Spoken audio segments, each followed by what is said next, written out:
ఓటుకు నోటు కేసులో నిశ్శబ్దం వీడిపోయింది. ఎన్నాళ్ళు నోరెత్తని ఇద్దరు సీఎంలు కొద్ది క్షణాల వ్యవధిలోనే ఠీ అంటే ఠీ అనే రేంజ్లో తిట్టిపోసుకున్నారు. సవాళ్ల మీద సవాళ్లు విసురుకున్నారు. నన్నేం చేయలేరని బాబు అంటుంటే ఆ బ్రహ్మదేవుడి దిగొచ్చినా నిన్ను కాపాడలేడంటూ బాబుకు వార్నింగ్ ఇచ్చారు కేసీఆర్. ఇద్దరు సీఎంల మధ్య జరిగిన మాటల యుద్ధాన్ని ఇప్పుడు చూద్దాం. ప్రతి ఒక్కరూ గౌరవంగా బతికే అధికారం ఉంది. మనం ఎన్నో విషయాలు మాట్లాడుకుంటామంటే మన ఫోన్లు ట్యాప్ చేసి ఎంత కడుపు మండిపోతుందో ఒక్కసారి మీరు ఆలోచించండి. ఇది నేరం, ద్రోహం. ఒక ముఖ్యమంత్రి ఫోన్లే ట్యాప్ చేస్తే ఈ దేశంలో ఏమవుతుందో మీరే ఒక్కసారి ఆలోచించాల్సిన అవసరం ఉంది. అన్యాయంగా నన్ను ఏసీబీ కేసులో ఇరికించాను. ఇరికితే ఇరికే మనిషివేనా చంద్రబాబు నాయుడు? నువ్వు ఇరికించడం తప్ప నువ్వు ఇరికేటోనివా? కొంపలు పుచ్చుకుంటావు తప్ప నీ కొంప కాల్చుకుంటావా? ఏం మాట్లాడతావు నువ్వు? నిజంగా పట్టవాటిలు దొరికిన దొంగ ఇవాళ పెద్దగా మాట్లాడుతా ఉన్నాడు. నిన్ను ఇరికిచ్చే కర్మ మాకెందుకే? మాకేమైనా కాల్జీలు గులగుల పెట్టాయి? మాకేం పని లేకుంటున్నాము. హైదరాబాదు ఉమ్మడి రాజధాని, 10 సంవత్సరాలు ఉమ్మడి రాజధాని. మీకెంత హక్కు ఉందో నాకు అంతే హక్కు ఉంది.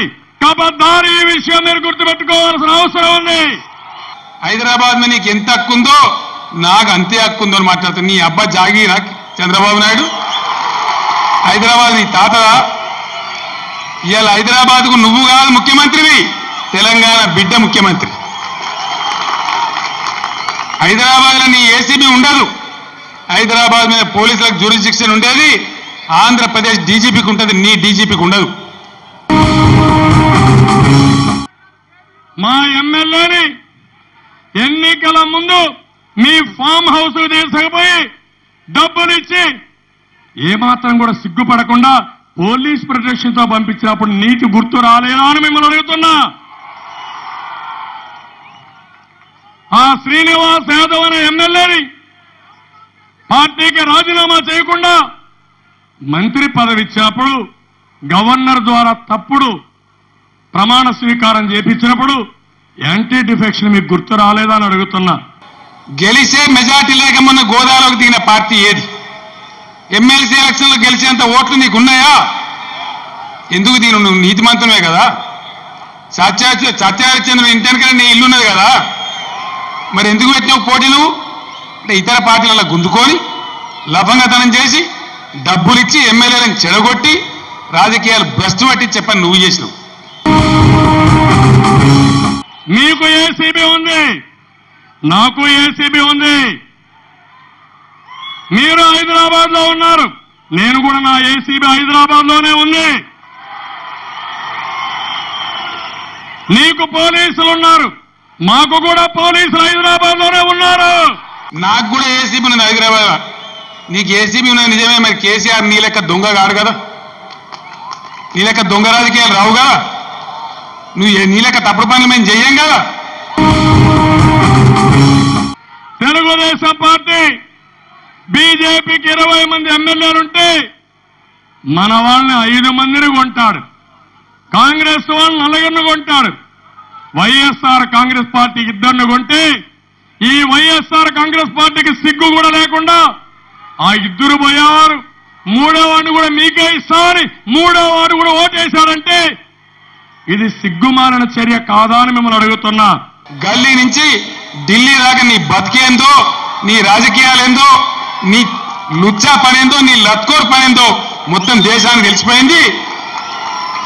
ఇలా తెలంగాణ సమాజం కూడా నువ్వు ఏది పడితే చేస్తా అంటే ఇక్కడ చూడడానికి సిద్ధంగా లేరు. నీకు తెలంగాణ ప్రజానీకమే తగిన శాస్త్రీయ జాగ్రత్త, ఒళ్ళు దగ్గర పెట్టుకుని మాట్లాడని చెప్పి మనం చేస్తా ఉన్నా. ప్రభుత్వం అధికారంలో ఉందని స్టింగ్ ఆపరేషన్లు చేయడం, తప్పుడు డాక్యుమెంట్లు తయారు చేయడం, ఫోన్లు ట్యాప్ చేయడం, ఇది నీచాతి నీచం అని చెప్పి కూడా నేను మీకు తెలియజేస్తున్నా. ఫోన్లు ట్యాప్ చేస్తే గవర్నమెంట్లే పడిపోయినాయి. ఈ రోజు నేను ఒక వ్యక్తి కాదు, ఆంధ్రప్రదేశ్ ముఖ్యమంత్రిని, మీ గౌరవాన్ని కాపాడే ప్రతినిధిని. అలాంటిది నా ఫోన్ ట్యాప్ చేసే అధికారం ఈ కేసీఆర్కి ఎవరిచ్చారో మీరు పట్టవగలు దొరికిన దొంగతనాన్ని కూడా నీ అరుపులతో పెడబొబ్బలతో గాయ చేసి మూసేస్తా అనుకుంటున్నావా? నిన్ను బ్రహ్మ దేవుడు కూడా రక్షించలేడు, జాగ్రత్త అని చెప్పి మనం చేస్తా ఉన్నా. నిన్నెవ్వడు కాపాడలేడు. ఇంకా ఎక్కువ మాట్లాడితే ఏ శాస్తి కావాలో నీకు ఆ శాస్తి అయి తీర్త, జాగ్రత్త. నాదొక ప్రభుత్వం, నీదొక ప్రభుత్వం. హైదరాబాద్ ఉమ్మడి రాజధాని, లా అండ్ ఆర్డర్ గవర్నర్ చేతిలో ఉండాలి. అలాంటిది మీరు మా మీద ఫోన్ ట్యాపింగ్లు చేసి ఫ్యాబ్రికేటెడ్ డాక్యుమెంట్స్ పెట్టుకొని నన్ను బెదిరించాలంటే నీ తరం కాదు. ఆ విషయం మీరు గుర్తుపెట్టుకోవాల్సిన అవసరం ఉంది.